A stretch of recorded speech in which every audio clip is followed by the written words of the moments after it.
না, মান্না স্যার উনি আমাদের ছেড়ে চলে যায় আর কি। টাঙ্গাইল অর্ধেক ব্লক হয়ে গেছিল ওই সময়টাতে। মান্না ভাইকে আমরা ছোটবেলা থেকে তার কাজ দেখতাম। মানুষের এত পরিমাণে ভালোবাসা তারা পেয়েছে। নিশো ভাই অনেক ভালোবাসার মানুষ। জাহিদ হাসান স্যার, ছোটবেলা থেকে তার কাজ দেখতাম। তারা অনেক ট্যালেন্টেড, অনেক মেধাবী, তারা অনেক পরিশ্রম করেছে। আমি সবার কাছে দোয়া চাই, ড্রিম দেখি ভালোটা হোক। এটা হিউজ বড় একটা লাইন আমার জন্য, কারণ দে আর লেজেন্ডই আসলে সত্যি কথা বলতে।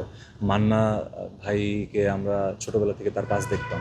আমি বিন্দুবাসিনীতে যখন পড়তাম তখন ওই দিন আমি মনে হয় ক্লাস 6 না 7-এ মনে হয় পড়ি, তখন না মান্না স্যার উনি আমাদের ছেড়ে চলে যায় আর কি। তো আমি দেখতেছিলাম কি পরিমাণ ক্রেজ। টাঙ্গাইল অর্ধেক ব্লক হয়ে গেছিল ওই সময়টাতে। তো এই সিচুয়েশনটা আমি বিলিভ করি আসলে মানুষের এত পরিমাণে ভালোবাসা তারা পেয়েছে বাই গড গিফটেড এরা। নিশো ভাই অনেক ভালোবাসার মানুষ। তো সবাই আরো যারা যারা আছে আর কি। তো জাহিদ হাসান স্যার, ছোটবেলা থেকে তার কাজ দেখতাম। তো তারা অনেক ট্যালেন্টেড, অনেক মেধাবী, তারা অনেক পরিশ্রম করেছে, ইন্ডাস্ট্রির জন্য অনেক কিছু দিয়েছে। আমরা অনেক ছোট।